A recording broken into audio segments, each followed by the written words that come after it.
everybody, welcome back to my shop, and today I'm going to review this electric Makita chainsaw.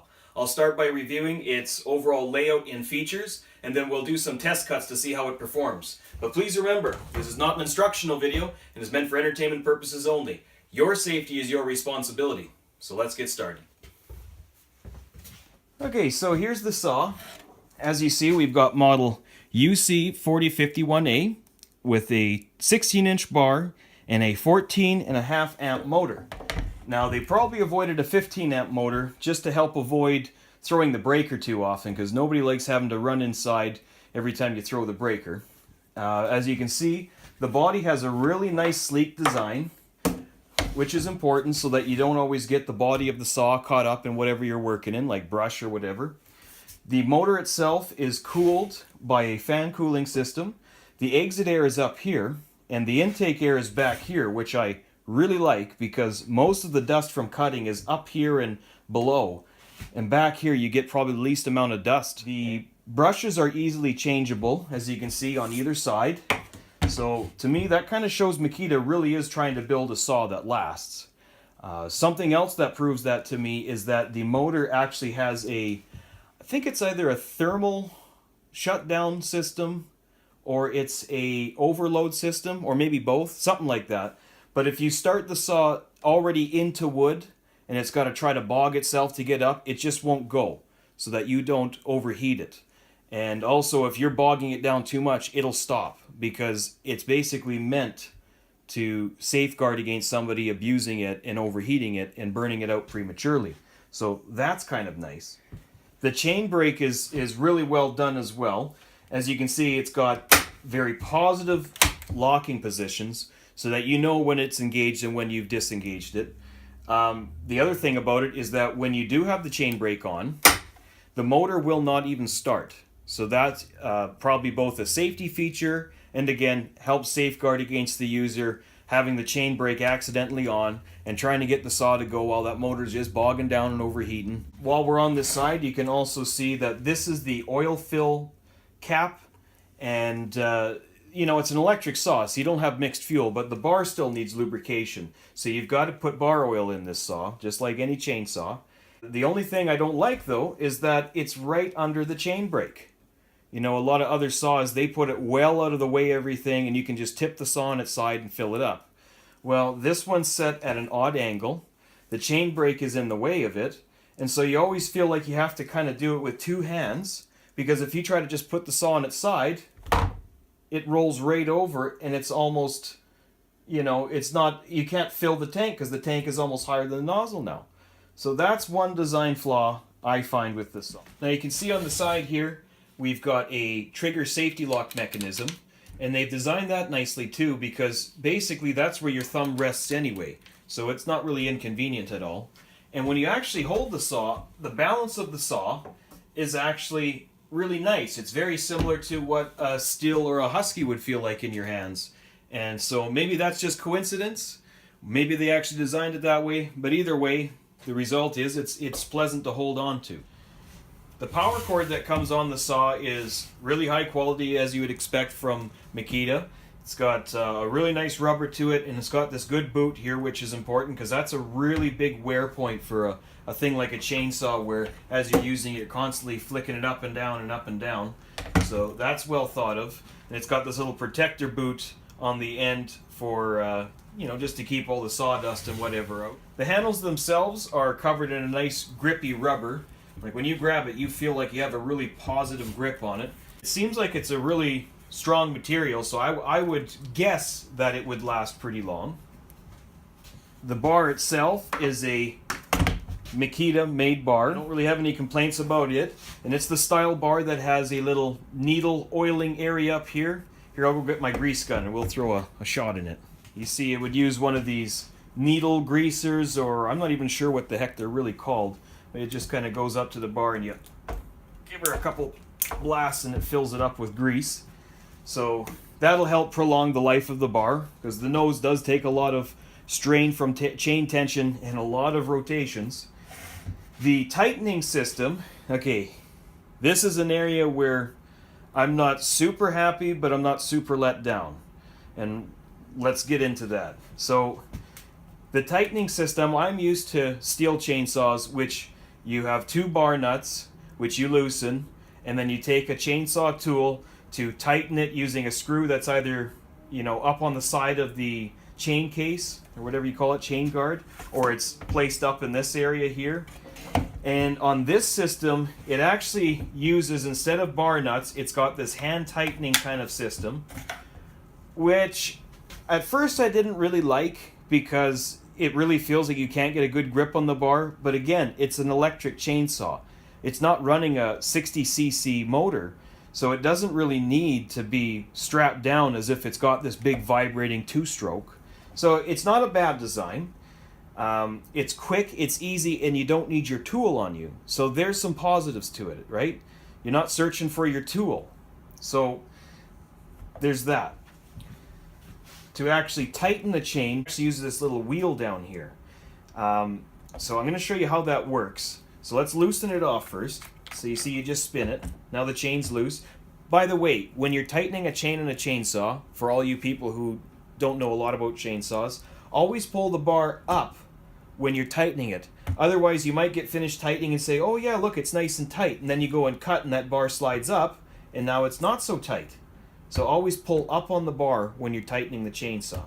But back to the review here. So we're going to just pull up on the bar. We're going to spin that wheel.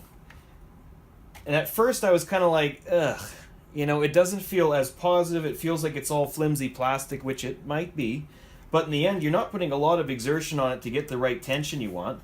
And it's not, again, a massive chainsaw that you need to have massive tension on the chain, because the bar is 2 feet long. It's a 16-inch bar. You don't need a heck of a lot of chain tension on a small bar. So now that we've got this tightened down, you just tighten up the bar again. And again, instead of bar nuts, you've got this tightening mechanism, which you can kind of leverage on this handle. And then you slide the handle up, and it locks into place. Here's one feature I don't like, though. Sometimes you lock it in, it doesn't quite hit the grooves. And so you're going to try to wrestle it to get it tighter. And there, I got a little tighter, and now it locks. So maybe that's one, again, there's one downside to this system, that you might have to fiddle with it. So, again, no chainsaw tools, but kind of finicky parts, in a sense. But as you see, the chain's perfectly tensioned. Let's now dive into this thing. So we're going to loosen the bar and just take this right off. I'm even going to loosen this a bit, so when we put it on, we have a bit of slack. So it just spins right off, and off pops the cover. Now, what differs about this saw versus a Stihl or a Husky is that on a Stihl or a Husky, the chain tensioning system is built into the saw. So it's into some sort of cast metal, like aluminum or whatever they use, okay? So it's probably a lot stronger that way. On this system, it's actually just a little plastic pin down here. Let's get a close-up of it. So here is the pin that actually tensions it. As you screw this, let's see if we can get this on camera. As you dial it here, that feeds up into a system that turns this screw. So there's all these little tiny parts that could all go wrong, and you got a little plastic pin that actually does the tensioning. It doesn't have to go under a lot of tension. So as long as you're, tensioning your chain right, you don't have to reef it down. So it might not be taking that much tension.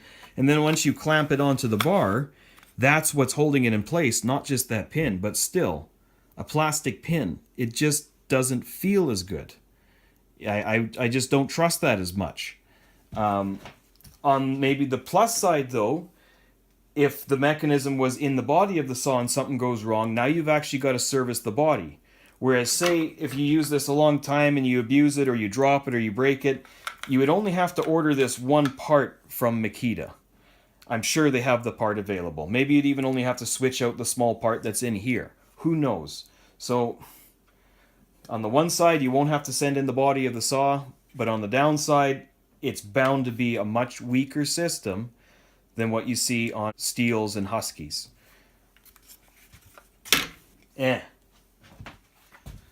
One other thing is having just one stud to hold on the bar, the case in the bar. it also seems a little bit, under-engineered to a certain degree. It doesn't seem like it holds the bar as tight and as stable as if it had two studs. The oil just comes out of this section here and feeds into either this hole or this hole, depending on which way you have the bar on. It's pretty nice and clean inside. Again, pretty easy to clean, pretty easy to service. No real complaints there. Now, sometimes putting the bar back on can be a problem. Not with installing the bar itself. Just go chain on the sprocket first and then over that stud. But putting the case back on can be an issue if you've ever fiddled with the tensioning system too much while it's off the saw, or if, say, your last chain was worn out and had stretched over time and now you're putting a brand new chain on. It's going to be so far out of, calibration compared to the old chain, that the pin is not going to line up nicely with this bottom hole to tension the bar, and you'll have a hard time getting the bar back on. For instance, right now, I have it out of whack a little bit, so I put it on there and it should just go on, but that pin's hitting the side of the bar because it's not lined up with the hole. And there's no way for you to look inside and be able to see how far it's out. So you end up having to fiddle with it like this and see if you find it that way. There, see, I got lucky and I got it to the right place. But again, that wouldn't happen if the tensioning system was on the body of the saw, because you could visually see where the tensioning pin is going. So one more thing to keep in mind. It comes with a good quality Oregon chain.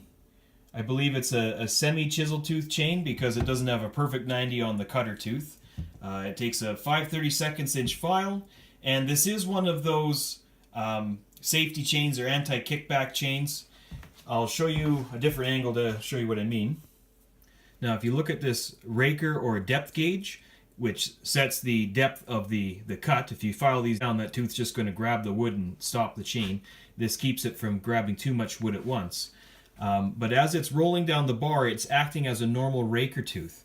But if you see, as it comes along to the nose, remember it's this tooth here, as it comes along to the nose, you'll see that it opens up and it helps to fill the gap up further ahead of this tooth so that the tooth can't take that big of a cut. Because if you contact the upper top nose portion, if you contact the front of the bar, especially this upper part here, what has the tendency to happen is this tooth and all the teeth behind it will grab that wood and throw the bar upwards, and that's where you get kickback. And so you never want to cut with this tip of the bar. You'll see professionals do plunge cuts and bore cuts in certain ways, and you'll see that tip's contacting the wood, but they're doing it in a certain fashion. So never let this contact the wood, otherwise you're asking for a disaster. Now, a couple more features the saw has. It's got a soft start feature. So when you hit the trigger, it doesn't just blast its way straight up to full RPM. It ramps up slowly over a second or 2 seconds or something, so that the saw doesn't really torque over in your hand, and it also has less chance of throwing a breaker that way as well. It also has a braking feature, so as soon as you let go of the trigger, it brings the whole speed of the saw down to 0 in less than a second. So that's another both safety feature, and it might help with your efficiency because you're not waiting for the saw to slowly stop turning. So let me demonstrate that. So notice the slow ramp up of the soft start and the quick braking of the release of the trigger.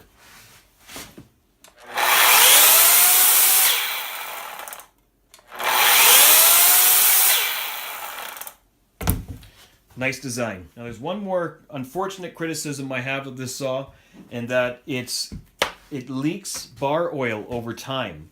And I'm pretty sure it's that every time you use it, a little bit of oil is still up in the oil pump and at the top of the bar, and that just slowly leaks out the bottom of the saw. And as you can see, over I don't know, year and a half or so, it's completely soaked this cardboard and the surface underneath that as well.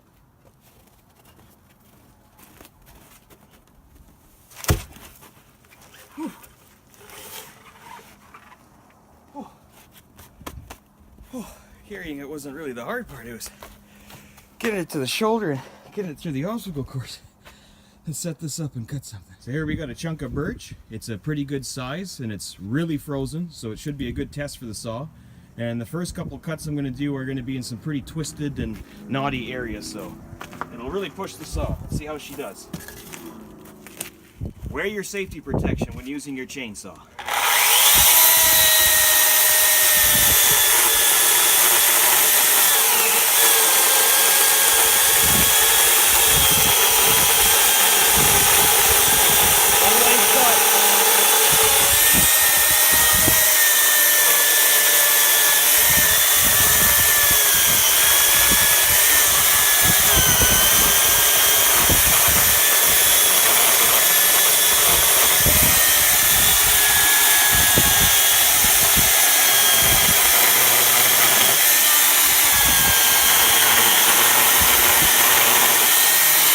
Letting the saw do the work.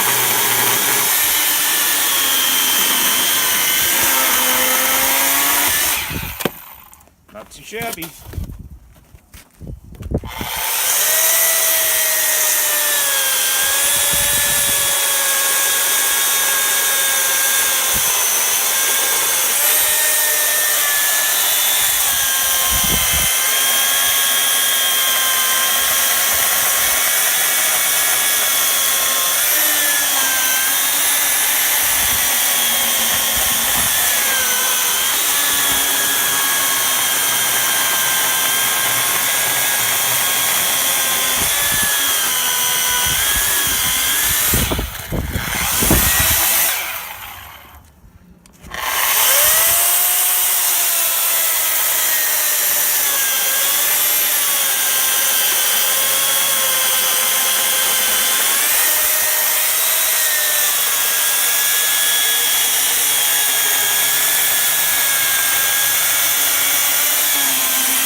That's pretty impressive for an electric chainsaw. See if this chain will permit a bore cut.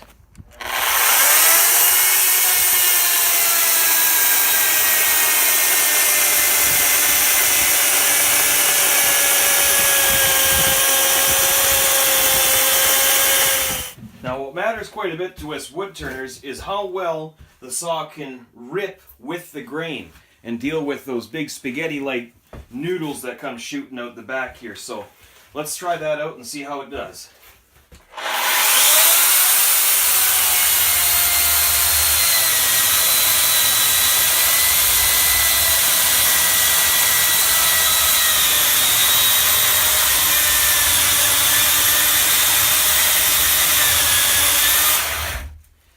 Now all saws tend to plug up a little bit in the bottom here, but this has actually got a pretty big opening, so it's not too bad.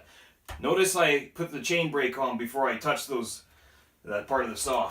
So.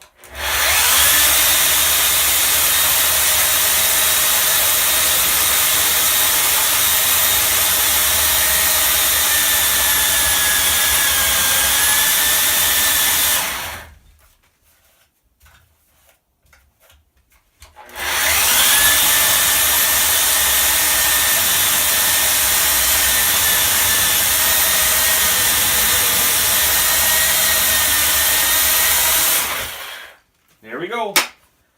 Not too shabby. Clear it out.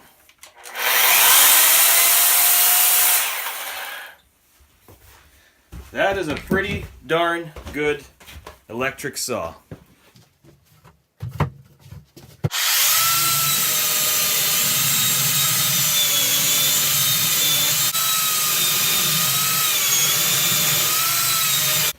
May as well round these guys over while we're at it, eh?